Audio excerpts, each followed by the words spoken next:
പവിത്രം സീരിയലിന്റെ latest episode review ആണ് പറയുന്നത്. ശ്രീകാന്തിന്റെ കള്ളത്തരങ്ങളൊക്കെ പൊളിച്ചെടുക്കാൻ വേണ്ടിയിട്ട് രണ്ടും കൽപ്പിച്ച് തന്നെ ഇറങ്ങിയിരിക്കുകയാണ് വേദ.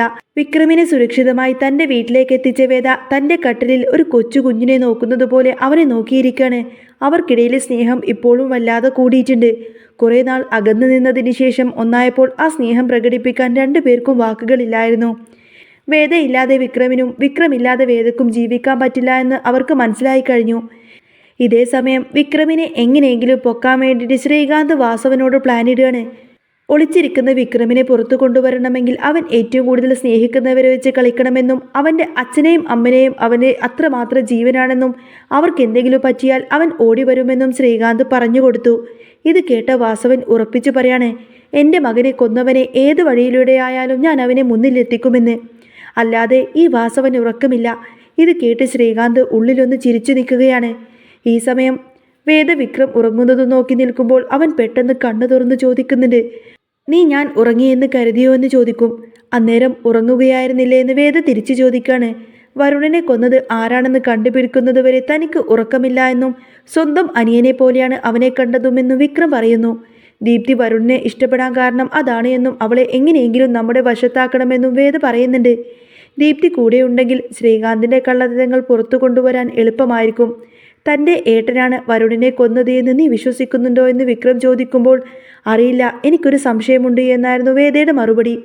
താൻ ഇവിടെയുള്ളത് ആരെങ്കിലും കണ്ട നിന്റെ അവസ്ഥ എന്താകുമെന്ന് വിക്രം പേടിയോടുകൂടെ ചോദിക്കുമ്പോൾ, നിങ്ങൾ എൻ്റെ ഭർത്താവല്ലേ, എൻ്റെ മുറിയിൽ വരാൻ നിങ്ങൾക്ക് മറ്റാരേക്കാളും അവകാശമില്ലേ എന്നാണ് വേദ തിരിച്ചു ചോദിക്കുന്നത്.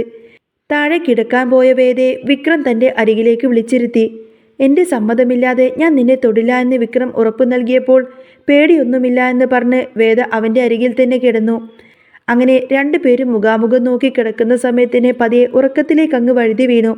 ഇതേ സമയം ശ്രീകാന്തും വാസവനും വിക്രമിനെ അന്വേഷിച്ച് നടക്കുകയായിരുന്നു. അവസാനം വാസവൻ ഗുണ്ടകളോട് പറഞ്ഞു, വിക്രമിന് ഏറ്റവും പ്രിയപ്പെട്ടത് ഇപ്പോൾ അവൻ്റെ ഭാര്യ വേദയാണ്. അവൾ പൊക്കിക്കഴിഞ്ഞാൽ അവൻ വരും. ശ്രീകാന്ത് അറിഞ്ഞ അത് പ്രശ്നമാവില്ലേ എന്ന് ഗുണ്ടകൾ ചോദിച്ചുവെങ്കിലും വിക്രമിന് കിട്ടാൻ അവളെ തട്ടിക്കൊണ്ടു പോവാൻ തന്നെ വാസവൻ ഉറപ്പിച്ചു കഴിഞ്ഞു. ഈ സംസാരം വരുണിൻ്റെ അമ്മ കേൾക്കുന്നുണ്ടായിരുന്നു. ഉടനെ തന്നെ ദീപ്തിയെ വിളിച്ച് വേദയെ സൂക്ഷിക്കണമെന്ന് പറയുകയും ചെയ്തു. ദീപ്തി രാത്രി തന്നെ വേദയുടെ മുറിയിലേക്ക് എത്തി വാതിൽ തട്ടി. ശബ്ദം കേട്ട് വിക്രം വേഗം തന്നെ കട്ടിലിന് അടിയിലായിട്ട് ഒളിച്ചിരുന്നു. വാതിൽ തുറന്ന വേദയോട് എന്തിനാ ലൈറ്റ് ഓഫ് ചെയ്തത് എന്നും ഒരു കാര്യം പറയാനുണ്ട് എന്നും ദീപ്തി പറയാണ്. എന്നാൽ വേദ ഉറങ്ങുകയാണെന്ന് കരുതി അവൾ പിന്നീട് പറയാമെന്ന് പറഞ്ഞു പോയി. എന്തോ സംശയം ബാക്കിയാക്കിയിട്ടാണ് ദീപ്തി മടങ്ങിയത്. പിറ്റേ ദിവസം രാവിലെ ശ്രീകാന്ത് ഓഫീസിലേക്ക് പോയി. വേദ റെഡിയാവുമ്പോൾ ദീപ്തി പെട്ടെന്ന് തന്നെ മുറിയിലേക്ക് കയറി വന്നു. അവിടെ വിക്രമിനെ കണ്ട് ദീപ്തി ആകെ ഞെട്ടിത്തെറിച്ച് നിൽക്കുകയാണ്. വിക്രം ചേട്ടനല്ലേ വരുണിനെ കൊന്നത്, എന്നിട്ടും ചേച്ചി ഇങ്ങനെ ചെയ്തല്ലോ എന്ന് ദീപ്തി ദേഷ്യപ്പെട്ട് പറഞ്ഞു. എന്നാൽ ഞാനല്ല കൊന്നത് എന്നും ഞാൻ ആ സമയം ക്ലബിലായിരുന്നു എന്നും വിക്രം പറയുന്നുണ്ട്.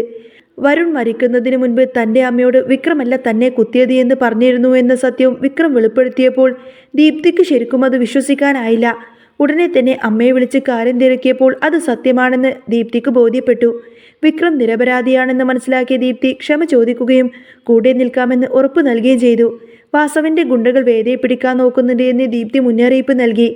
ജോലിക്ക് പോവാൻ ഇറങ്ങിയ വേദയെ വാസവന്റെ ഗുണ്ടകൾ തട്ടിക്കൊണ്ടുപോവാൻ നോക്കിയെങ്കിലും ദർശനും രാധയും കൂടി അവിടെ എത്തിയിരുന്നു. രാധ തൻ്റെ ഓട്ടോയിലെ കമ്പിയെടുത്ത് ടയർ അങ്ങ് കുത്തി പൊട്ടിക്കുകയും ഗുണ്ടകളെ അവിടെ തല്ലി ഓടിക്കുകയും ചെയ്ത് വേദയെ രക്ഷപ്പെടുത്തി. ദർശൻ ശ്രീകാന്തിൻ്റെ കമ്പനിയിലെ തിരിമറികളുടെ ഫയലുകൾ വേദക്ക് എത്തിച്ചു കൊടുത്തു. ഇത് വെച്ച് ശ്രീകാന്തിനെ കൊടുക്കാൻ തന്നെ വേദ പ്ലാൻ ഇട്ടു. ഇതിനിടെ തന്നെ വിക്രം പുളിക്കനെ പിടികൂടിക്കൊടുത്തിന് സത്യങ്ങളെല്ലാം പറയിപ്പിച്ചു. ഇൻസ്പെക്ടർ സാബുവാണ് വരുണിനെ കൊന്നത് എന്നും ശ്രീകാന്തും ചന്ദ്രശേഖരനും പറഞ്ഞിട്ട് തന്നെയാണ് അതൊക്കെ ചെയ്തത് എന്നും അവൻ ഏറ്റു പറഞ്ഞു. വേദയും വിക്രമിനെയും വാസവൻ തൻ്റെ ഗൗഡൌണിലേക്ക് എത്തിച്ചു. അവിടെ വെച്ച് വിക്രം എല്ലാ സത്യങ്ങളും വാസവൻ്റെ മുന്നിൽ അങ്ങ് തുറന്നു കാട്ടി. പുളിക്കനെ കൊണ്ട് സത്യം പറയിപ്പിച്ചപ്പോൾ വാസവൻ ശരിക്കും ആകങ്ങ് തകർന്നു പോവാണ്. തന്നെ ചതിച്ചത് ശ്രീകാന്താണെന്ന് അവൻ മനസ്സിലാക്കി കഴിഞ്ഞു. ഇതിനിടെ ഇൻസ്പെക്ടർ സാബുവിനെ വിക്രം തല്ലിച്ചതച്ച് പോലീസിനങ്ങ് കൈമാറിയിരുന്നു. അവസാനം പോലീസുമായി വേദ തൻ്റെ വീട്ടിലേക്കെത്തി. ശങ്കരനാരായണന്റെ മുന്നിൽ വെച്ച് ശ്രീകാന്തിന്റെ എല്ലാ കള്ളത്തരങ്ങളും തെളിവ് സഹിതം തന്നെ വേദ പുറത്തു കൊണ്ടുവന്നു. വരുണിന്റെ കൊലപാതകത്തിലും കമ്പനിയിലെ തട്ടിപ്പിലും ശ്രീകാന്തിനുള്ള പങ്ക് തെളിഞ്ഞതോടുകൂടി തന്നെ പോലീസ് അവനെ അറസ്റ്റ് ചെയ്തു. തൻ്റെ മകൻ്റെ ചതി അറിഞ്ഞുകൊണ്ടതിനെ ശങ്കരനാരായണൻ ആകെ തകർന്നുപോയി. അവൻ അയാളെ തല്ലുകയും അതുപോലെ ഒരുപാടധികം വഴക്ക് പറയുകയും ചെയ്തു. ഇനി മുതൽ സകല സ്വത്തുക്കളും വേദക്കും വിക്രമിനും ഉള്ളതായിരിക്കുമെന്നും ശ്രീകാന്തിന് ഇത് യാതൊരുവിധ അവകാശവുമില്ല എന്നും ശങ്കരനാരായണൻ പ്രഖ്യാപിച്ചു. വിക്രം തന്റെ നിരപരാധിത്വം തെളിയിച്ചുകൊണ്ടതിന് വേദയെ കൂട്ടി നേരെ വീട്ടിലേക്ക് പോവാണ്. വാസവൻ തന്റെ മകനെ കൊന്നവരോട് പക വീട്ടാൻ വേണ്ടി കാത്തിരിക്കുകയായിരുന്നു. ശ്രീകാന്തിനെ പോലീസ് കൊണ്ടുപോയി കഴിഞ്ഞപ്പോൾ ആ വീട് വലിയൊരു ശ്മശാനം പോലെ നിശബ്ദമായി. ശങ്കരനാരായണൻ തളർന്ന സോഫയിലേക്കിരുന്നു. വേദയും വിക്രമും ദീപ്തിയും അയാളുടെ അരികിലേക്കെത്തി. അച്ഛാ, എല്ലാം അവസാനിച്ചു, ഇനി ആരും നമ്മളെ ചതിക്കില്ല എന്ന് വേദ ആശ്വസിപ്പിച്ചുവെങ്കിലും ശങ്കരനാരായണന്റെ കണ്ണുകളെല്ലാം നിറഞ്ഞൊഴുകുന്നുണ്ടായിരുന്നു. ഇത്രയും കാലം കൂടെ നിന്ന് കുഴി തോണ്ടിയ മകനെ ഓർത്തിട്ടുള്ള വേദനയായിരുന്നു അത്. പിറ്റേന്ന് രാവിലെ തന്നെ വിക്രം തൻ്റെ വീട്ടിലേക്ക് വേദയുമായി മടങ്ങി.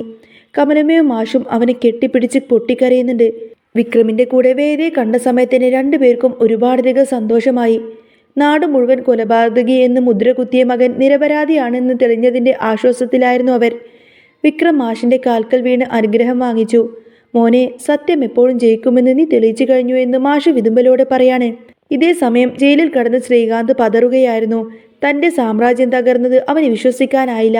ചന്ദ്രശേഖര അങ്കിൾ തന്നെ രക്ഷിക്കുമെന്ന് അവൻ കരുതിയെങ്കിലും പോലീസ് അയാളെയും നേരത്തെ തന്നെ പൊക്കിയിരുന്നു. അവർ പരസ്പരം പഴിചാരാൻ തുടങ്ങി. ഇൻസ്പെക്ടർ സാബുവും അവർക്കെതിരെ മൊഴി കൊടുത്തതോടുകൂടി തന്നെ രക്ഷപ്പെടാനുള്ള എല്ലാ വഴികളും അടഞ്ഞു കഴിഞ്ഞു. ഈ സമയം വാസവൻ ജയിലിന് പുറത്ത് വല്ലാത്തൊരു ഭാവത്തിൽ കാത്തു നിൽക്കുകയായിരുന്നു. നിയമം അവരെ ശിക്ഷിച്ചോട്ടെ, പക്ഷേ എൻ്റെ മകൻ്റെ ചോരയ്ക്ക് പകരം ചോദിക്കാതെ എനിക്ക് സമാധാനമില്ല എന്ന് അവൻ ഗുണ്ടകളോട് പറഞ്ഞു. വാസവൻ തൻ്റെ സ്വാധീനം ഉപയോഗിച്ച് ജയിലിനുള്ളിൽ വെച്ച് ശ്രീകാന്തിനെ ഒരു പാഠം പഠിപ്പിക്കാൻ തന്നെ പദ്ധതിയിട്ടു. പിന്നീട് അങ്ങനെ കുറച്ച് ദിവസങ്ങൾക്ക് ശേഷം വേദയും വിക്രമും കൂടി കമ്പനിയിൽ ചാർജ് എടുത്തു. തൊഴിലാളികൾ ആവേശത്തോടു കൂടെ അവരെ സ്വീകരിച്ചു.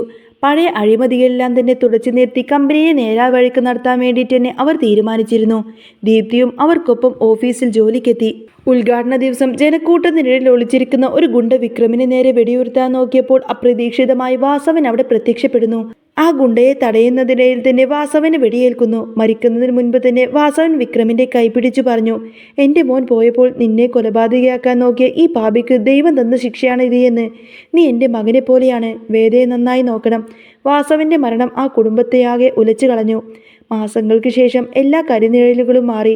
ശ്രീകാന്തിന് കോടതി ഇരട്ട ജീവപര്യന്തം വിധിച്ചു. വേദയും വിക്രമും തങ്ങളുടെ പുതിയ ജീവിതത്തിലേക്ക് പ്രവേശിക്കുകയാണ്.